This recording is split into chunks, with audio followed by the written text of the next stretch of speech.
Welcome back to the WDS Originals YouTube channel. My name's Jason and today is about the Imola Red E39 M5.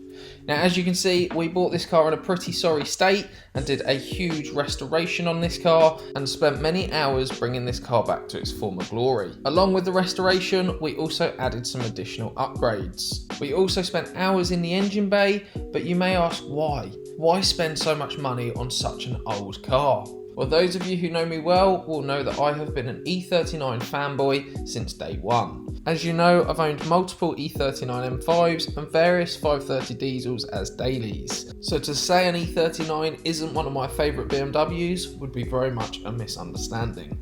So to see one in such a sorry state meant that I had to do something about it. Now Hugh, the owner of this Imola Red M5, approached me and said would I be interested in buying his car and doing a restoration. He'd seen the channel, he'd seen the work, and he really wanted his car to go to a good home.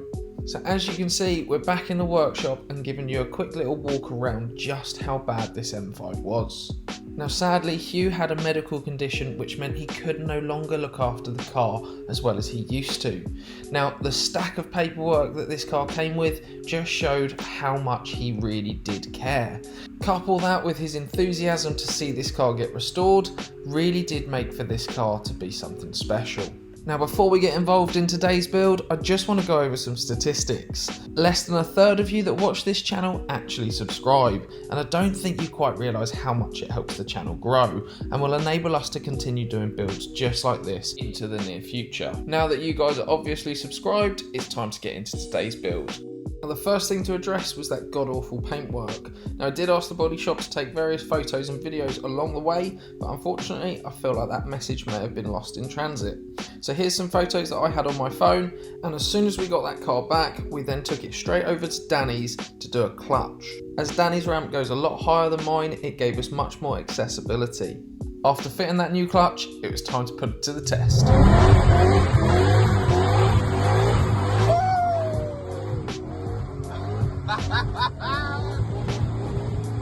After confirming we had no more clutch slip and just a distinct lack of traction, it was time to take that car to the jet wash and remove all the body shop dust, dirt and grime. Now the car's back in my workshop, it's time for us to do some actual work.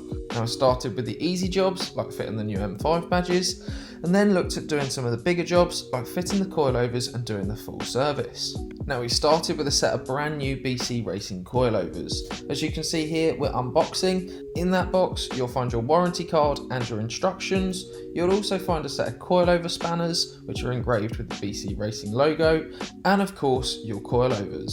Now these coilovers are 24-way adjustable and they are specifically designed for the E39 M5. What this means is you can really dial in your M5 as to exactly how you want it, whether you want it a very firm setup or alternatively a soft setup. Not only that, but of course with coilovers you can adjust the ride height.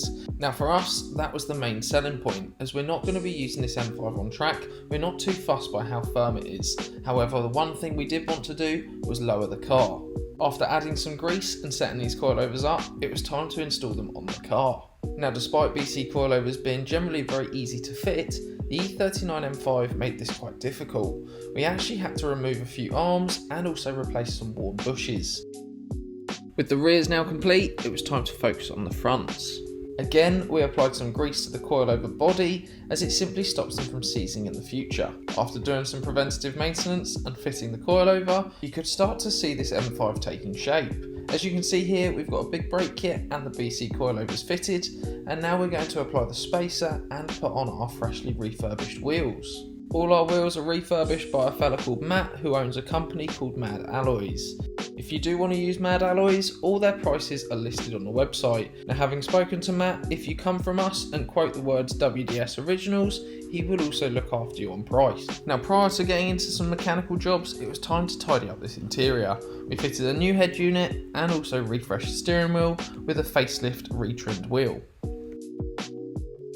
Next up then was addressing some mechanical issues. Now this car not only had a slipping clutch when we bought it, but it also had quite a few oil leaks. But what BMW doesn't? So here you can see we've taken the airbox off, removing the coil packs, and now we're starting to get the rocker covers off. After assessing them for damage and making sure there was no issues, it was then time to fit the new gaskets.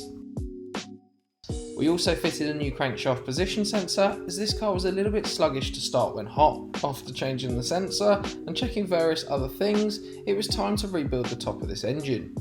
Now, believe it or not, the S62 engine is actually quite easy to work on. The only thing that can make it a tad difficult at times is a lack of accessibility. However, with a little bit of perseverance, this engine was soon back together. The next job was to give this car a good service. We were going to give it new oil, a new oil filter, air filters, and also a fuel filter.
So after spending hours in the workshop, we had an absolutely beautiful Imola Red E39 M5. Now of course, it wouldn't be an M5 without driving it like an M5.